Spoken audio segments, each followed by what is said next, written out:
yang terhormat Saudara Menteri Keuangan beserta jajarannya.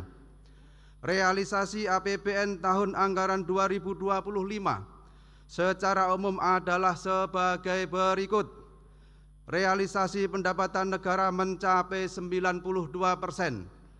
Realisasi belanja negara mencapai 94%. Defisit anggaran mencapai 108% dari yang ditetapkan dalam Undang-Undang APBN 2025.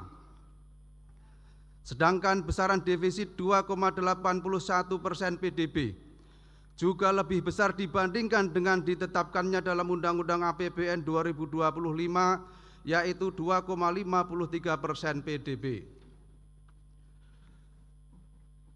Hal tersebut memperlihatkan bahwa pemerintah tidak efektif dalam mengendalikan belanja sesuai dengan kemampuan pendapatan negara, sehingga defisit bertambah 54 triliun rupiah, suatu beban keuangan negara yang pada akhirnya harus ditanggung oleh rakyat.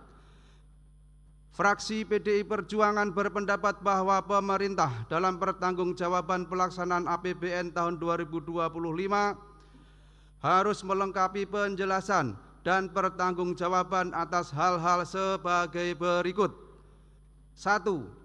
Sasaran pembangunan yang tidak tercapai, diantaranya tingkat kemiskinan target 7-8%, capaian 8,25%. Tingkat kemiskinan ekstrim target 0%, capaian tidak dilaporkan.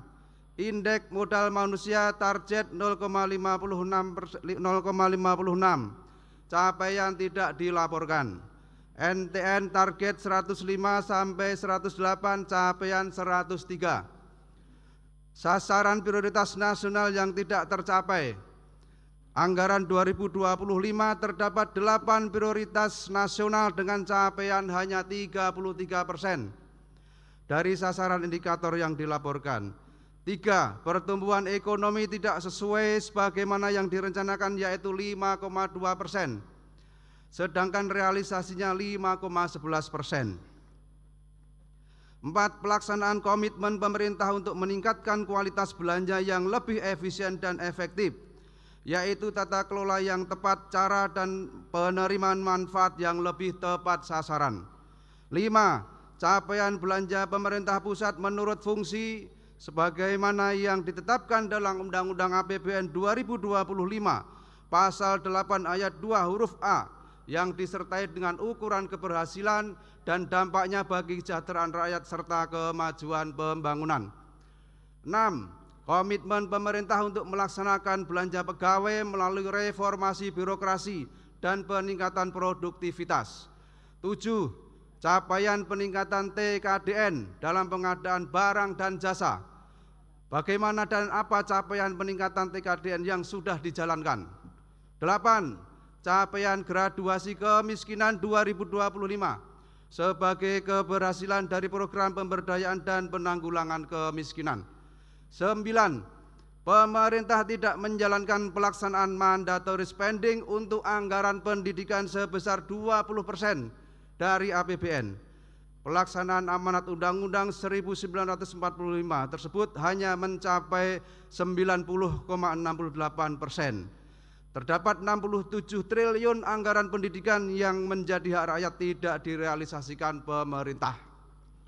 10. Laporan kinerja pemerintah sebagai Undang-Undang APBN 2025 harus didukung dengan data yang akurat. 11. Pemanfaatan DTSEN. 12. Penggunaan SAL dan dampaknya terhadap APBN. 13. Rasio utang PDB 2025 mencapai 40,5%. Sedangkan 2024 39,8%. Pemerintah bertambah hutang 846 triliun rupiah, sehingga total utang sampai 2025 adalah sebesar 9.658 triliun rupiah. 14. Laporan penyelesaian pekerjaan program pemerintah yang menggunakan anggaran rekening penampungan akhir tahun anggaran 2024 dan 2025 mencapai masing-masing 22 triliun dan 43 triliun. 15. Struktur kepemilikan investasi permanen penyertaan modal pemerintah melalui BP BUMN dan BPI Danantara, serta laporan keuangan BPI Danantara audited sebagai dasar penyusunan laporan keuangan LK-BUN dan LKPP. 16. Pertanggungjawaban atas kinerja pengelolaan seluruh kekayaan negara yang dipisahkan. Laporan kinerja tersebut diperlukan untuk mendapatkan bahwa pengelolaan kekayaan negara yang dipisahkan telah memenuhi amanat konstitusi, khususnya pasal 33 Undang-Undang Dasar Negara Republik Indonesia 1945.